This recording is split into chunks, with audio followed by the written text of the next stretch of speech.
विधानसभा चुनाव निपट गए और नतीजे भी सामने आ गए। इंतजार है तो बस नए मुख्यमंत्री और उनके नेतृत्व में गठित होने वाली नई सरकार का। इस चुनाव में कई दिग्गजों के किले ध्वस्त हो गए तो कई नए चेहरे भी उभर कर सामने आए। इन सब के बीच अब एक नया समीकरण आकार लेता नजर आ रहा है। वह यह कि अलग अलग कारणों से निकट भविष्य में सूबाई विधानसभा में वजूद रखने वाली हर पार्टी का अध्यक्ष बदला जाएगा।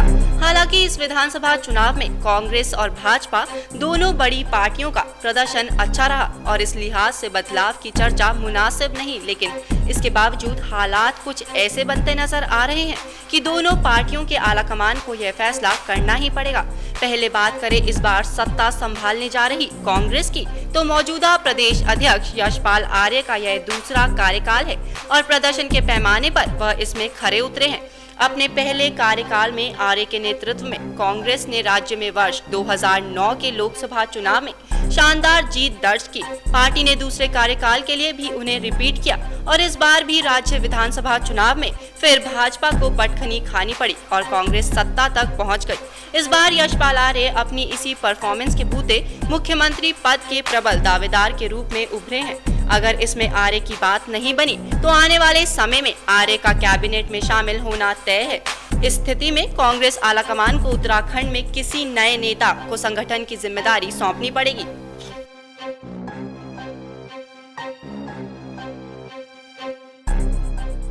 जहां तक भाजपा का सवाल है, विशन सिंह चुफाल के बतौर अध्यक्ष निर्विवाद कार्यकाल और इस विधानसभा चुनाव में पार्टी के बेहतर प्रदर्शन के बावजूद पार्टी आलाकमान उन्हें इस जिम्मेदारी से मुक्त कर सकता है। दरअसल पहले लोकसभा और फिर विधानसभा चुनाव के नतीजों के बाद अब भाजपा नेतृत्व की नजरें वर्ष 2014 के लोकसभा चुनाव पर है और पार्टी इसके मद्देनजर अपनी रणनीति को अमली जामा पहना रही है। इस स्थिति में यह तय है कि पार्टी उत्तराखंड में सीधे साधे चुफाल की बजाय किसी तेज तर्रार नेता को संगठन की कमान सौंपेगी। हालांकि इसमें कुछ वक्त लग सकता है। तीसरी पार्टी जिसके संगठन में बदलाव की संभावना आंकी जा रही है वो है बहुजन समाज पार्टी। बसपा इस चुनाव से पहले तक उत्तराखंड में बैलेंस ऑफ पावर बनने के सपने बुन रही थी, लेकिन नतीजे बिल्कुल उलट आए। दूसरी विधानसभा में 8 विधायकों वाली पार्टी बसपा तीसरी विधानसभा में केवल 3 ही विधायक पहुंचा पाई। इस आधार पर बसपा प्रदेश अध्यक्ष सूरजमल और संगठन में भी बदलाव की संभावनाएं जताई जा रही हैं। बहरहाल अब यह तो आने वाला वक्त ही बताएगा कि यह पार्टियां संगठन में क्या बदलाव लाती हैं और कब तक। फिलहाल तो सारे सियासी दल जनता द्वारा दिए खंडित जनादेश पर चर्चाएं करने में मशगूल हैं।